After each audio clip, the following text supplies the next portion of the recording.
We're going to find out who wins the Heisman tomorrow. But we do know who the top 5 through 10 is. Here are the top 10 players to this year's Heisman Award. At number 10, you have Haynes King, who definitely deserves to be in that top 10. Dude was very impressive and did his best with a Georgia Tech team that just ran out of steam. At number 9, the first defender, Caleb Downs, a very solid defender, and the stats just don't tell you enough. The dude is talented. He is NFL ready. Definitely the best secondary player in the nation. At number 8, you have the FCS quarterback who now plays for Ole Miss in Trinidad Chambliss. Hella impressive. Despite him not winning the award, gotta give him his respect, bro. Number 7, Gunnar Stockton. I don't know what it is about Gunnar Stockton, but he's really fun to watch and definitely doesn't get the appreciation he deserves. Number 6, the first positional player being Jeremiah Smith. And, yeah, he's good. He's good. That's all I got to say about him. And at number 5, the most controversial out of all the players that we have named so far, in Jacob Rodriguez.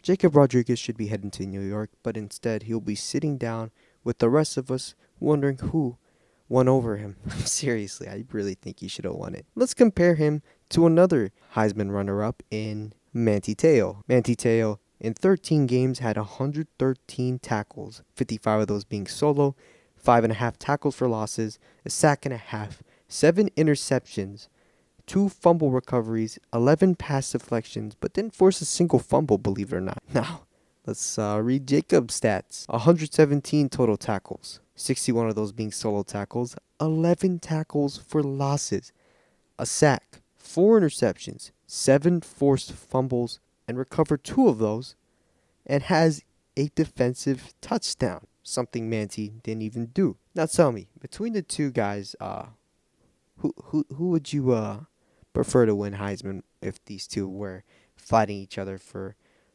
that illustrious trophy? You'd probably say Jacob Rodriguez, which I honestly agree with you. However, even then, imagine if these two were competing. I don't even think they'd win it. Matter of fact, I don't think any defensive player will ever win this award.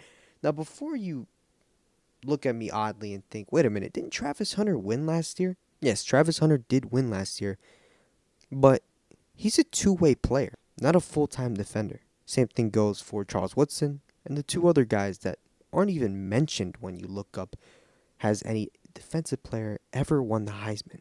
Technically, it's been 4 defensive players. Now, the award was created in 1935 to find out who the most valuable college football player was at that time east of the Mississippi, but we're not really going to focus on that too much. The very first winner of the award went to Jay Berwinger.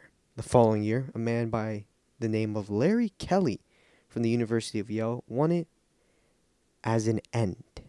Now, when you think of an end, you're probably thinking of the defensive ends, the guys that are going after the quarterback, but it's a lot more complicated than just that.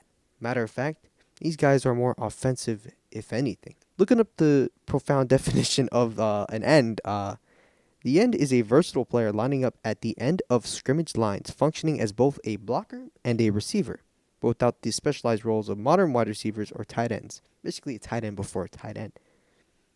They were just ends, left or right, often played both offense and defense, with players like Don Hudson pioneering the receiving aspect from this position. It's really confusing. It sounds more like an offensive position, if anything. So I don't blame, Google when you look up, has any defensive player ever won the award, because it really sounds like these guys were a lot more offensive than defensive. Anyways, for the 2 guys that have won this award, obviously we named Larry Kelly, and the last one to win it, in 1945, ironically, Notre Dame, with Leon Hart winning it. And that was it for the ends, let alone defensive position players alone to win the position. And there's a reason why I said that. Out of the 89 players that have won this award, only 2 of them have ever been defensive players. Those 2 players being Travis Hunter and Charles Woodson. Notice anything with those guys? They were two-way players. Now, Charles Woodson didn't play as much on the offensive side of things, but he was a punt returner. He just wasn't a cornerback that got him the award along with his defensive stats. But he is considered more of a pure defender, if anything, which is fair because punt returning isn't necessarily offense, and neither is it defense. Technically, it's a bit more offensive since you're helping out the offense, but that's a conversation for another day. He's considered a pure defender, which can be, a little iffy. Unlike him, Travis Hunter is not. He played on both sides of the field. So technically, only one pure defender has ever won the award, and it's shockingly the cornerback position, a position that I don't believe even has an MVP in the NFL. The NFL is a whole different conversation. I'll get to that another day. There are some other hybrids like linebacker combos and punter combos that were back in the day, so really iffy stuff. It's really confusing. As a whole, it's only been 2 defenders who have won the award. Now, as of late, however, at least in this quarter century, defenders have been getting a lot more respect than usual. Obviously, we've already named Manny Te'o and Jacob Rodriguez, 2 guys who probably should have won the award. We haven't even named the others, some that are probably even better than these 2. C.J. Stroud steps up in pressure and goes down again. Aiden Hutchinson with the 2nd sack of the day. And McCoy back, going to throw, has to take off. Receivers recovered, and he is thrown down by Ndamukong Suh. Under trouble. Cole had it stripped by guess who? Chase Young. Maybe the best player in America. Come throw short. Matthews deflected, picked off. Matthews down to about the 1-yard line. That was the zone where you had to really be careful about throwing the football. Blitz coming. Lewerke in trouble. Down he goes. Jabril Peppers gets the sack. And Michigan gets another stop on downs, and they put this game on ice. Now that we've named literally every defensive player to ever even get close to winning the award, why don't we talk about why they didn't win the award? Obviously, Manti Te'o was going up against Johnny Manziel, who was insane that year. 5,114 total yards with 47 total touchdowns. That's hard to beat, along with him playing in the SEC. Meanwhile, Notre Dame, an independent school, as we all know, and I've been hearing a lot lately, it's definitely going to be hard to win that award. And only a sack and a half. Really, his biggest strengths were his leadership and his interceptions, but even then, that could only take you so far with Johnny Manziel. Aiden Hutchinson, the next defensive player, was going up against Bryce Young. Yeah, these guys were going up against some tough competition, weren't they? Aiden Hutchinson also in 2nd place. And despite having the stats he did have, Bryce Young was pretty good. 47 total touchdowns, 4,872 total yards. SEC Championship MVP performance carried that as well.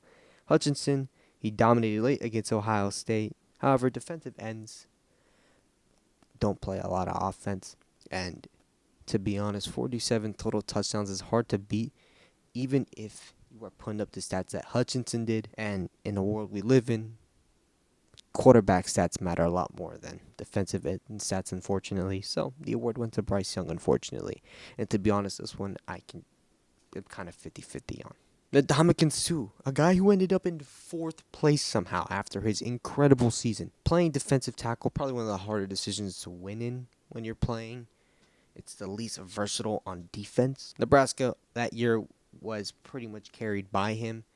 They weren't all that great. They were ranked, but they weren't great enough to, compete for a national championship. They did almost beat that Texas team, though, thanks to Ndamukong Suh, and strictly because of him. And, of course, our first running back, Mark Ingram, 1,992 yards. That's 8 away from 2,000.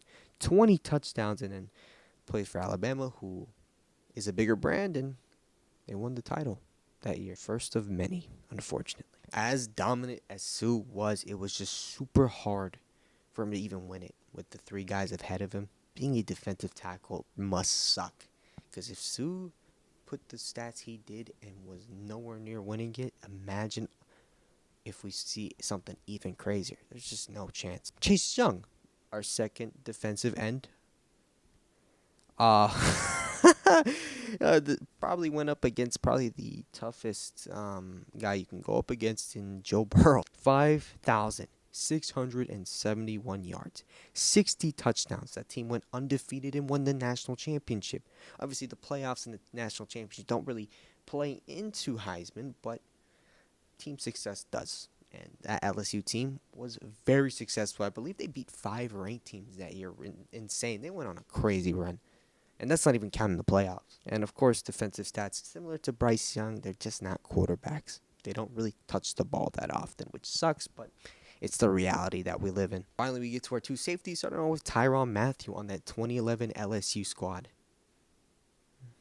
He went up against Robert Griffin III, who had amazing stats and borderline carried Baylor. But what's so weird about this one is, despite Tyrann Mathieu being on a much better team, the team that went undefeated before losing to Alabama in the national championship, it just feels a little weird that he didn't win this award. And it's not impossible for quarterbacks to, win the Heisman on like 9-3 teams or in 4 teams, win the Heisman. It's not impossible, but it just felt weird because LSU, obviously bigger brand, so as we stated earlier, Bama being a bigger brand probably helped to beat Ndamukong Suh, which I don't know why brand even plays a part. That's really weird, but that was one of the reasons why Mark Ingram won it. At least that's what the info I did. I could be wrong on that, but that just doesn't sound right. Tyrann Mathieu and safeties as a whole don't usually put up big stats, so it was very hard for him to make a very good case. He still ended up in 5th place though, not bad for a safety. And as good as Mathieu was, just again, quarterbacks most valuable. And finally, Jabril Peppers, who probably had an even better season than our man Mathieu. In 2016, he was also in 5th place. One of his reasons why he didn't win was apparently because he played a hybrid role between linebacker, safety, and returner. And that's apparently hard to quantify statistically. This can't be real. Michigan also ended up blowing it that year. They had a chance to make the college football playoffs, and they just lost some very key games. And of course, Lamar Jackson happened. Hard to beat that. They also blew some games, but hey, I don't even know. This one just feels weird. So overall, the main reasons why defensive players don't win this award: voters prioritize touchdown, yardage, quarterbacks, and team offense. Defense is honestly harder to quantify. It's less visible and spreads across teammates, which I guess, but come on. And what's so weird is that defensive players that have won the award weren't necessarily dominant. No disrespect to Charles Woodson. He probably was dominant, but compared to these other guys, Charles Woodson stands no chance. All right? I'm going to keep it a buck with you. Travis Hunter stands no chance, and yet they both have Heismans. Why? It makes zero sense, especially with a guy like Jabril Peppers. I know he was going up against Lamar. I understand that, but it makes zero sense on the reasoning. It's almost like the award was made for offensive players. What's so ironic about John Heisman, the guy that the award is named after, he wasn't even a impact player, if you want to call it that. He played every single position on the O-line and the end. However, he's more known for his coaching and what he was able to do on offense. He's the man who created the forward pass in 1906. So, if you really think about it, the Heisman Trophy Award mainly goes to the offense because of the creation of the forward pass. That's what I'm getting from this. See, the Heisman was never really about the most valuable player. At least in its history, it's always been about the offensive stats, which makes it a lot weirder with Travis Hunter last year, as Ashton Jeanty had much more valuable stats, and yet ended up losing in the closest race of all time. Makes zero sense. Really does. The narrative really just doesn't make any sense, because despite defensive players every now and then coming out of nowhere and doing insane stuff for 12 to 13 games, it feels like they don't get the respect they deserve. They never have, and they probably never will. And the ones that do get the respect are probably doing a little more on the offensive side, or punt returning. There's never been a true defensive player to win it. You need a little bit of offense to get you there, which obviously, as already stated, Charles Woodson as a punt returner and also played a bit of the wide receiver position along with Travis Hunter, both played wide receiver at some point. To sum it all up, the Heisman Trophy will probably never be won by a defensive player, but we all hope so that one day there will be one that breaks through.